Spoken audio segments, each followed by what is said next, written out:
Hello, once again, welcome to the Female Brain Summit. I'm your host, Maureen Gary. Thanks for joining us. Today, we are going to talk about ketones, healthy fats, and the brain. You are probably well-versed in the fact that good fats, so-called healthy fats, are helpful for cognition, but you might not actually understand exactly why that's the case, or even the history of it. Our guest today is going to help us with that because Dr. Mary Newport was one of the pioneers in understanding that coconut oil was the oil that she was using, but these healthy fats have a certain property about them that is really beneficial to the brain. So we'll let her tell her story, but I want to give you a quick little background on her just in case you don't know who she is. She has a full bio we're going to have on the speaker page, but just a little snippet right here so you can understand a little who she is. Mary Newport, MD, spent 15 years as caregiver for Steve, her husband of 43 years, who suffered from early onset Alzheimer's disease. Steve died in January of 2016. She's the author of Alzheimer's Disease, What If There Was a Cure? The Story of Ketones, and of the coconut oil and low-carb solution for Alzheimer's, Parkinson's, and other diseases. She's currently focusing on writing and speaking around the world about ketones as an alternative fuel for the brain for Alzheimer's and other disorders. Dr. Mary Newport, welcome to the summit. Thank you so much. Thank you for asking me to come back. I'm very happy to have you come back. You are such a wealth of knowledge. You're a real, like I said, a pioneer in this field. And we had great knowledge from you last year. Now you've got even more because you are very active in the field. You're keeping up with the research. You're hobnobbing with all the researchers and starting new projects. So I can't wait to dive in. But we'll just, for the people who don't know you, let's give them just a quick synopsis of how you got to where you are, what your story is, and then we'll go from there. Okay. Well, I'm a neonatologist. That's a newborn specialist, and I did that for about 30 years. And then I actually did hospice care the last 3 years, opposite end of the spectrum. My husband, Steve, was an accountant, and he worked from home where he was able to take care of our children, which was great because it allowed me to be both a mother and a doctor, so I really owed so much to him for that. But when he was 51, he started having some very significant problems with his accounting work, payroll mistakes, and then he started forgetting if he'd been to the bank and the post office, which was very abnormal, originally attributed to depression, but then he continued to get worse, and he was diagnosed with Alzheimer's around 2004, and by 2008, he was actually on a downward spiral. He had stopped driving. He could no longer even use a calculator or add 2 plus 2. He had great difficulty finishing sentences, tremors, just not doing well at all. And we were trying to get him into clinical trials, and there were 2 clinical trials that were screening on 2 back-to-back days. And so I got on the internet and I was looking for risks and benefits of these 2 drugs, and I happened on a medical food in a press release for Alzheimer's that claimed to improve the memories and cognitions of nearly half the people that took it. I didn't say what it was or what it did, so I was able to find their patent application, and I learned that it was medium chain triglyceride oil, which rang a bell for me because I'm a neonatologist. We used to add this to the feedings of our premature newborns to help them grow faster, and now it's in all of the premature infant formulas, and it's actually in breast milk. Medium chain triglycerides are in breast milk. So digging further, I learned that it's extracted usually from coconut oil, and I knew I'd seen that on the shelf. So I found all this out the night before, about 1 a.m., and he was supposed to screen around 9 a.m., the following morning. So we had a day before and a day after he started coconut oil with testing. We went for that screening, and he scored very low, 14 out of 30 points on the mini mental status exam, and he needed 18 points to qualify, and he didn't qualify, and we were devastated. And he was asked to draw a clock, and he drew a few little random circles and a few numbers, not organized, and I was told he was on the verge of severe Alzheimer's. So thinking, what do we have to lose? We stopped at a health food store and bought coconut oil, and then, when we got home, I researched further, what are the medium chain triglycerides? And I learned that they're 60% of coconut oil. And I was able to figure out how much coconut oil to give to him to equal the dosage of the medical food that they were using in their clinical trials. So the next day he had another screening scheduled, and I gave him a couple, it would turn out to be a little over 2 tablespoons in oatmeal. That's a hefty amount. Many people don't tolerate that much. Luckily, Steve did. And then 3 hours later, he had a screening and he gained 4 points from the day before. He actually qualified for the study. And he needed 16 points to get in. He got 18 points. And so we were elated. And I didn't really know if it was the coconut oil or not, but we continued it. And just over the next 4 to 5 days, it was very obvious that he was improving. He was no longer sluggish in the morning when he would come out. He was starting to finish sentences. His sense of humor started coming back. A lot of people with Alzheimer's have kind of a dead look in their face, and he was at that point. The animation came back in his face.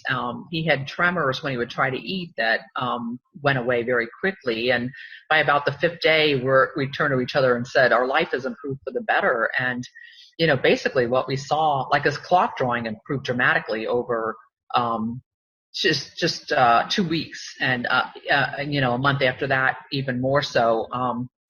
I have copies of his clocks that are on my website that we'll talk about later. And then he steadily improved over a year. He had a visual disturbance, words kind of moving around the page that went away after 3 or 4 months. His gait was weird. He couldn't pick up his feet and run. He was kind of a slow, weird gait. That completely normalized after about 2 months. And then his ability to comprehend and remember what he had read for several hours by about 9 or 10 months was a dramatic improvement. And after a year, he leveled off for a couple of years. Really, he was fairly stable during that time. And he did get into a clinical trial. The bad news was, he was on the placebo for the first year. So we knew the improvement. We ultimately found that out. The improvement was from the coconut and MCT oil. I started adding also to his diet, quite a bit of it. He was getting quite a bit of it. But then, he was put on the drug, and he was on it probably for 5 to 7 months. And it turned out that drug caused accelerated worsening of Alzheimer's disease. Oh, good grief. Isn't that awful? It was just horrible. So the irony was that coconut oil really helped him get into the study, but then ultimately the drug was not a good drug for somebody with Alzheimer's. It was the study was discontinued when they learned that. But so how does it work? You probably would like to know. How does it work? Let's get into that. Yeah. So what I learned that I didn't know before when I read that patent application was that Alzheimer's is a type of diabetes of the brain. And what that means is that there's a deficiency of insulin in the brain and insulin resistance in the brain. It's a lot like type 2 diabetes. So there is a problem of getting glucose into brain cells. That's sugar or glucose. That's the fuel that most of us use for most of our organs and for the brain on our typical American diet that's high in carbohydrate. So the idea that they had to do with alternative fuels for the brain. So when people are fasting or starving for a period of time, after 36 or 48 hours, you use up the glucose that's in your body, and you start then breaking down fat. And the fat's broken down into fatty acids, and your muscles and your heart and other organs can use fatty acids, but they don't cross into the brain very well. So some of these fatty acids go to the liver, and the liver converts them to ketones. And ketones cross the blood-brain barrier. They're taken up very eagerly by brain cells, and they serve as alternative fuel for the brain. And they don't require insulin to get into the brain cells. So it was a very neat idea, that ketones could provide alternative fuel. And when you consume medium chain triglyceride oil, your liver converts most of that to ketones. So what they saw was nearly half of the people responded to it, both in a pilot study, like a single dose, and then over a 6-month period, that nearly half of the people had improvement that was sustained over 6 months. Since then, they've actually done additional studies looking at 18 months, and they've had 80% of the people taking it over an 18-month period have experienced sustained improvement.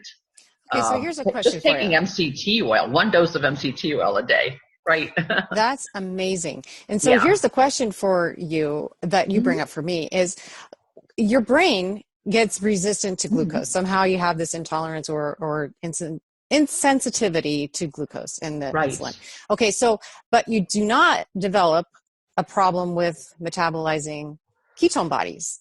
Right. So there's no damage to that system. That's, there are two that systems. Seems to be intact. Okay. Yeah. So do they know why? Is that? Well, it's a different pathway, different enzymes that are involved. Dr. Stephen Cunnane, he's at Sherbrooke University in Canada. He's done a lot of work with this, and it's come out very recently, his results, but he does glucose and ketone PET scans. It's been known for a long time that people with Alzheimer's have decreased glucose uptake into certain parts of their brain, and that this is already happening 10, 20 years, maybe longer before you even begin to have symptoms. You're already having decreased glucose uptake. They've looked at people in their 20s whose mother had Alzheimer's. Already some people have decreased glucose uptake in their 20s. Oh, that's into scary. These parts. That's very scary. So prevention is a big deal, and potentially could save a lot of people. Basically, there's just certain enzymes that metabolize glucose that are not at all needed for metabolizing ketones. That they have found the fetus, for example, is already able to use ketones 20 weeks into the pregnancy. That's halfway into the pregnancy. I don't know that they've looked earlier than that. The newborn baby who's strictly breastfed, newborn babies are fat compared to other mammals. Dr. Cunnane has actually written about this, but they start breaking down fat, and when they're strictly breastfed, they go into ketosis. They start producing ketones, and any woman who's breastfed knows that it can take days for your milk to come in very well. And you think, what is the baby living off of? Because they don't really seem to be getting very much milk. Well, they're living off their fat. They're breaking down fat, and they're making ketones, which nourishes their the brain requires huge amount of calories, proportionate to the rest of our body. It's just a system that's very well in place. And, I think we wouldn't have made it as a species through evolution if we didn't have that ability to use ketones, to switch over to using ketones. It seems to be a very robust system that is not breaking down. I mean, and these people who are older, who have had damage to their metabolism in other ways, but yet they still have the ability to use ketones and to come out, to reverse out of this damaged, mental state. And it's probably true of many organs in the body. I mean, if you think diabetics, they have problem with other organs, the kidneys, the eyes, all of those organs can use ketones too, and they don't require insulin to get in. So into the pathway that makes ATP, which is like the energy molecule. They both glucose and ketones enter the same pathway, but glucose requires 6 more steps than ketones do to get in to the mitochondria to make ATP. So it's just Dr. Richard Beach at the NIH, he's one of the world experts on ketones. He says that ketones are really like a primitive fuel. He calls it a primitive fuel. And that's why, it can have potentially so many different effects, and help so many different conditions. That's interesting. A primitive fuel. So because the pathway is shorter, there are less intermediary steps. You need fewer enzymes, fewer places to go wrong, right? There's less to break. Okay. Then newborn, goes into ketosis. And the newborn is in ketosis, right? Living off its own little chubby little legs. Yeah. They're not very chubby when they're born, really, but I guess they only have to last a couple days. Yeah. Okay, I want to ask you about lauric acid, because I know that we had talked for a minute before we started recording, and there's some really new information on lauric acid. So can you bring us up to date on that? Yeah. So this is really exciting. This is from a group at a company called Nishan Oilio. It's I love the way they spell the second name of that. It's Oillio. So it's oil spelled forwards and backwards. Yeah. So it actually ends with a capital O. It's clever. Funny. But they're the largest edible oil company in Japan. So they supply oils for making foods and infant formulas and all that type of thing. They have actually been making MCT oil for 40 years. And they've been studying it for 40 years. And they mainly were using it to prevent depositing fat on the body. The MCTs, medium chain triglycerides, in addition to converting to ketones, whatever is left is burned immediately, used by muscles and other organs. It's not stored as fat. So they've developed some oils that combine MCT oil so that, if you eat a fat or cook with it, that you're not going to store it as fat. It's really a neat thing, so they've studied this quite a bit. And bodybuilders use it. That's another, long-term, long-time use of MCT oil. Mm-hmm. So they asked me to come and speak in Tokyo a few years ago, and I presented all of this. And they were not really handling coconut oil. There was very little coconut oil in Japan at that point. There is now, there is now. But so they started really. They actually did decide to start looking more at coconut oil and potentially using that and selling it in Japan. So they were curious because, when you measure ketone levels after taking coconut oil or MCT oil, the levels are not very high. I mean, they're relatively low compared to like a ketone ester, which I can also talk about in a few minutes. But the ketone levels are relatively low. So they thought, well, how could it produce such a dramatic response in Steve and other people, and so they started looking at the different fatty acids, the medium chain triglycerides, and half of coconut oil is a fat called lauric acid. It's LAURIC acid. And it's actually one of the things as a neonatologist that I learned that's in breast milk that helps the infant fight infection.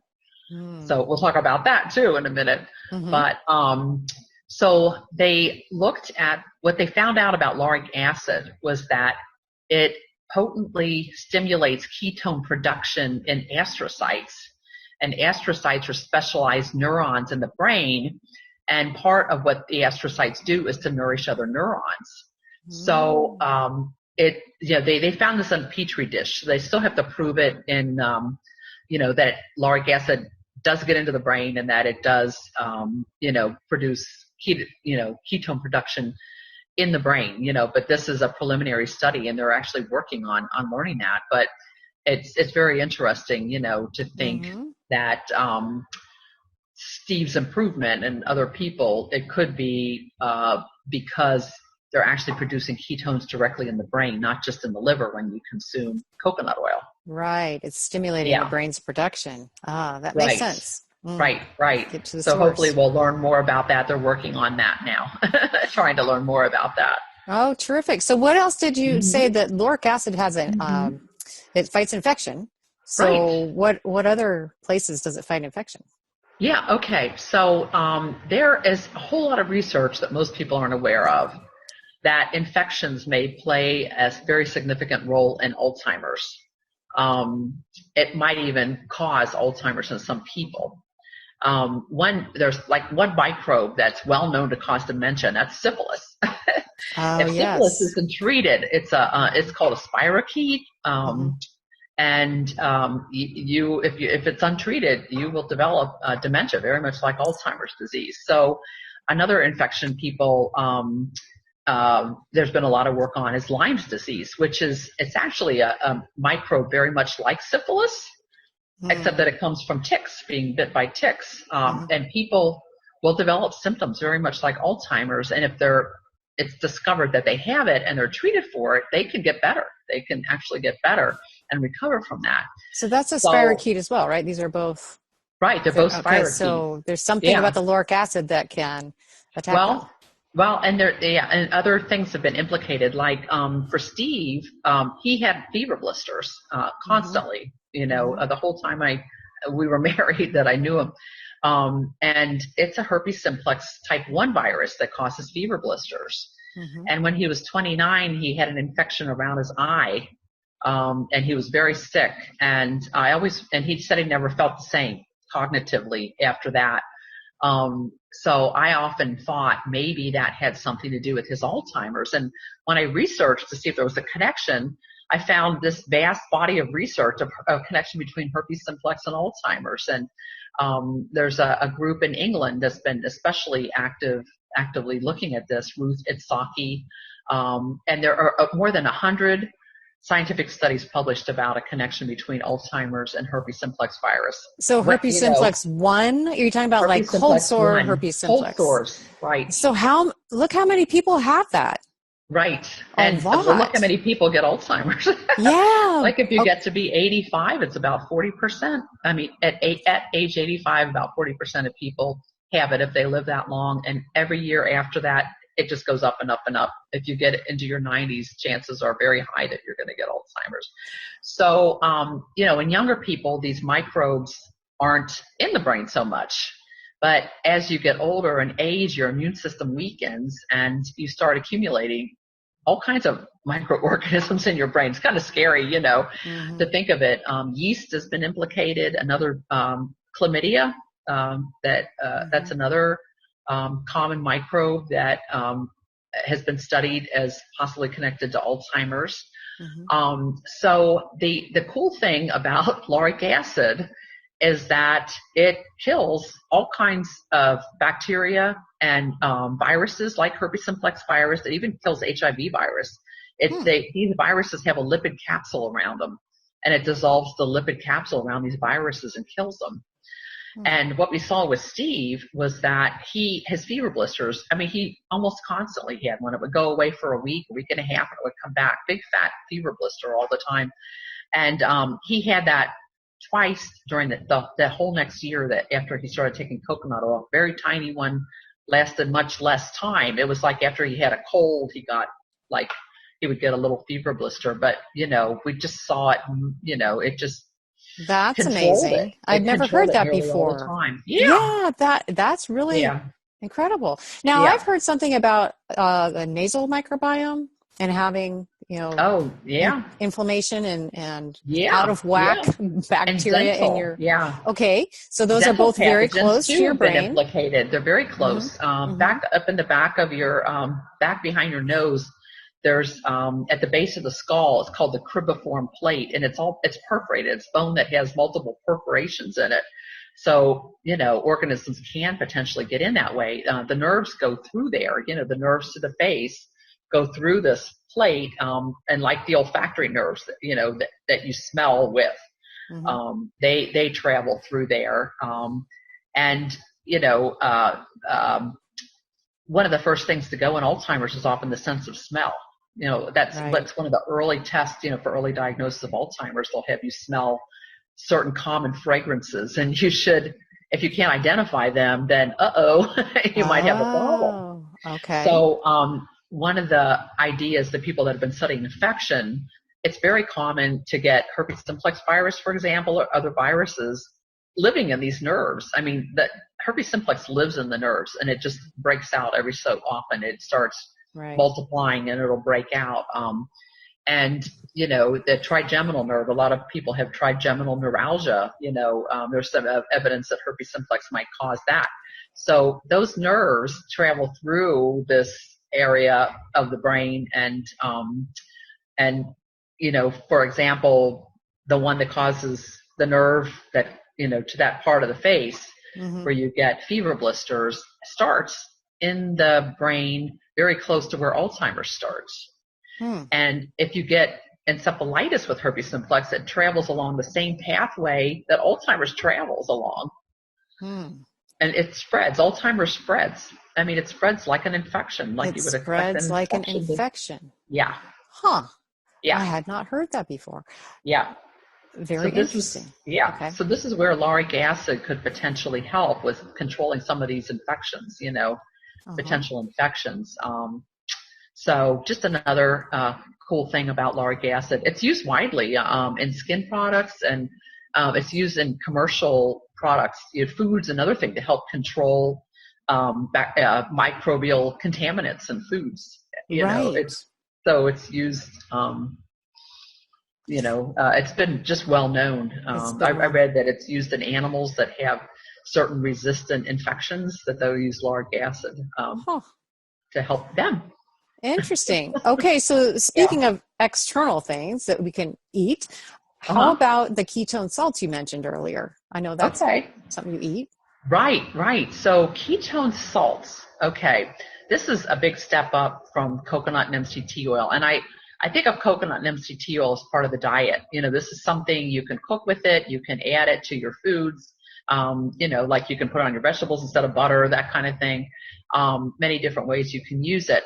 Ketone salts are really a supplement, and these were developed at University of South Florida in the lab of Dr. Dominic D'Agostino, and they're licensed by University of South Florida and to a company called Pruvit, Pruvit. And so this has been available widely on the market now for just a little bit over a year. They started taking orders in September of 2015 and then started sending out in January of 2016.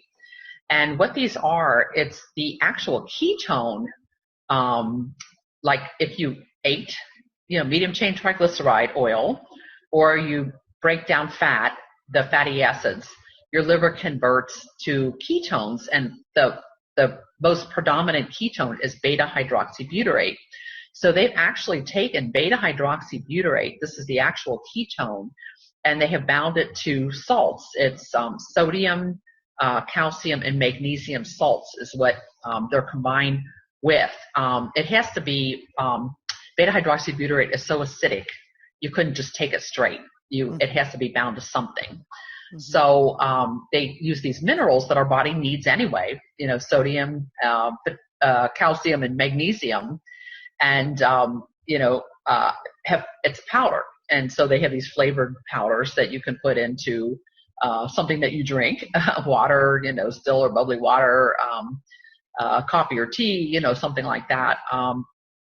And it raises ketone levels substantially higher than what you can get with coconut and MCT oil. So some people will measure 3 to 4 times higher, taking the ketone salts. Wow. So if you have a foundation of taking coconut and MCT oil, another thing you can do is decrease the carbohydrate in your diet, the sugar in your diet.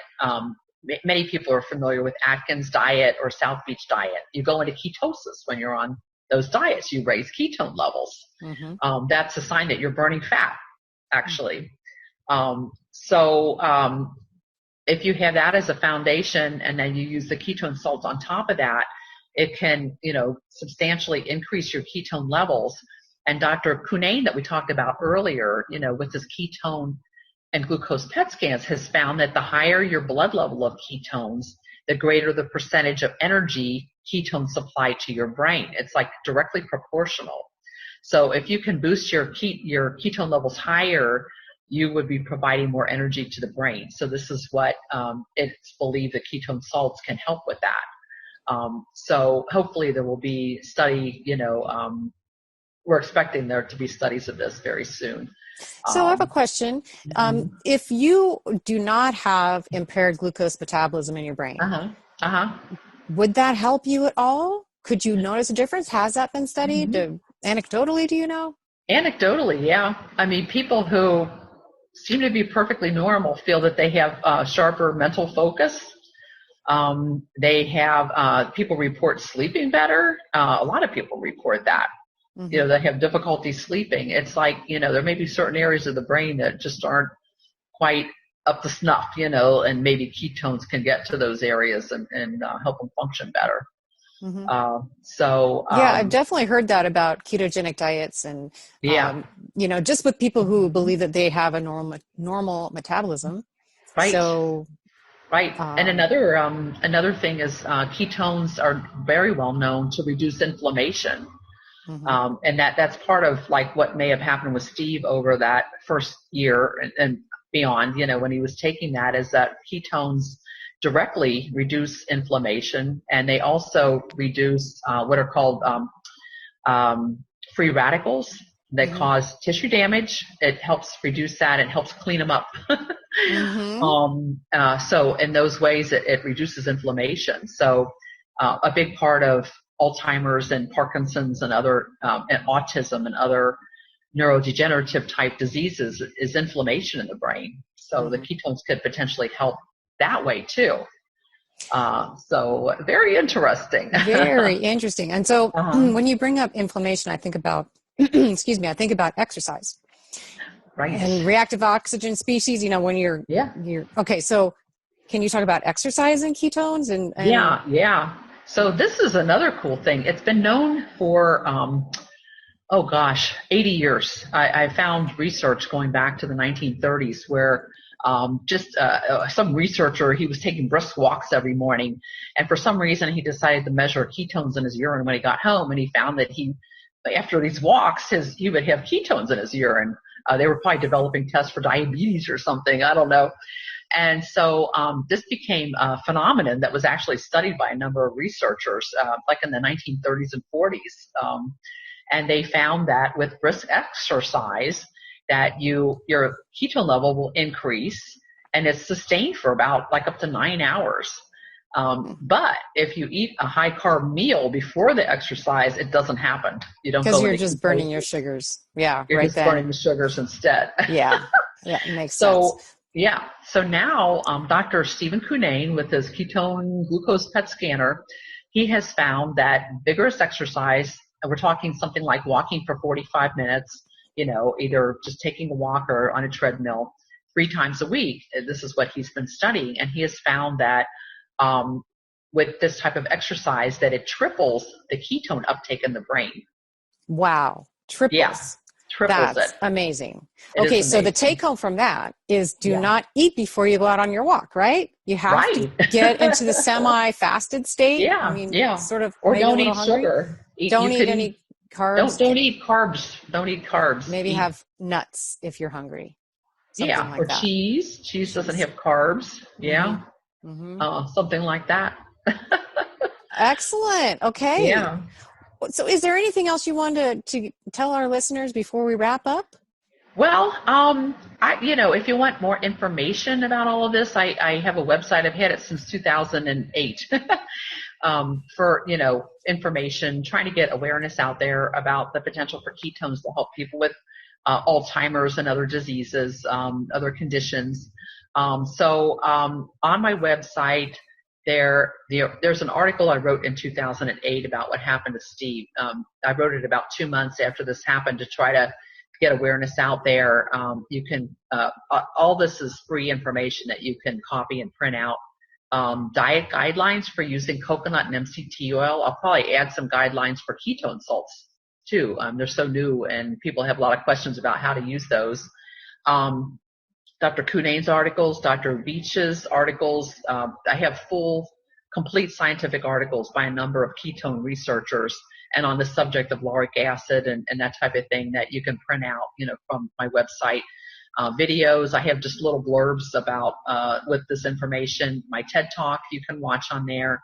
I had a podcast with Dr. David Perlmutter that you can look at on there.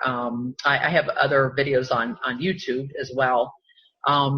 If you're interested in ketone salts, there's links to that kind of thing. The website is www.coconutketones.com, and it's spelled